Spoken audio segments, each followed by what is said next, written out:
As we grow older, our brains change, and we may notice occasional changes in how we remember. This video has been developed to help you think about what you might consider if this is a concern for you or for a family member. In Northumberland, our GP practices are very keen for people to raise concerns and ask for help. We also have a memory service which is dedicated to investigating the various causes of memory difficulties. If investigations lead to a diagnosis, in Northumberland we have a multi-agency post-diagnostic service which is dedicated to providing information, advice, support and connection with other people who are experiencing similar difficulties. We hope this provides you with some useful introductions to some services that may be able to provide support for you. So when a person's referred to the Northumberland Memory Service, we undertake a full, comprehensive, holistic assessment. What that would entail is asking a series of questions, both to the person who's presenting with the memory problems and also speaking to their loved ones. So following on from that holistic assessment, we also refer on for a series of other investigations to rule out any other possible causes for the memory impairment. Depending on the outcome of the memory assessment process, we're then able to determine whether a diagnosis is made, and then we can set up a care plan for that person. GP did the tests and Joe failed them, all of them.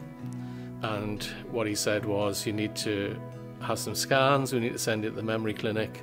When the consultant phoned and said that Joe had frontotemporal dementia with Alzheimer's, and did I have any questions? And I was at a loss, I was kind of all at sea. I didn't know what to think, where to go. I didn't know what help would be available. I had no idea just how my life was going to change. I'm pleased I had the diagnosis because then I could actually hang my hat on something. When my son took some advice from the doctor, he said definitely I would need to see your dad, but he said he would have to come on his own free will. You know, you couldn't force him to come, but when we spoke to Harry about it, he was more than happy to go. I don't think he realised at that stage he had memory problems, a bit like Jim, it's just gone over his head. And as I say, we went and we spoke to the doctor for about 2 hours, and he was very good, and he asked all sorts of questions about money, food, routines, and it opened my eyes to realise how little Harry did know about what was going on in the world we were living in. And as a result, the doctor said, you know, there's definitely issues with your memory.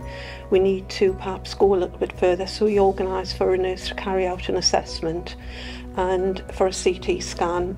And when the CT scan came back, he said to me, we think it's vascular dementia and Alzheimer's. So he said, we're going down the route of mixed dementia. She didn't understand where we were going, but she went with me, and I just said it was to help her. And of course, they diagnosed dementia. She said, she said, when I said, she said, no, but now she'll say, but I'm not that bad, am I? I know you. And I'll say, yeah, you're not that bad, Mum. You know me, and you're very clever, and you remember a lot of things. And I'll say, we did lots of things when you were diagnosed to help you, and jigsaw puzzles, and, you know, we couldn't go out because it was COVID, so that was difficult, because meeting people helps.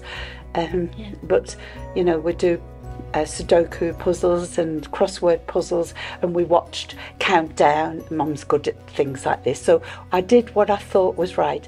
But it wasn't until I registered as a carer, when COVID got a bit easier, that I got real help, which was meeting people, other people like me. The biggest step is to make that phone call. Yeah. Because then you realise that your life is changing and things aren't ever going to be the same again. But once you make that phone call, everyone is so friendly and just so helpful. You know, you shouldn't be afraid to make that phone call at all. I mean, I was apprehensive about doing it at first, but then it was fine, it was great.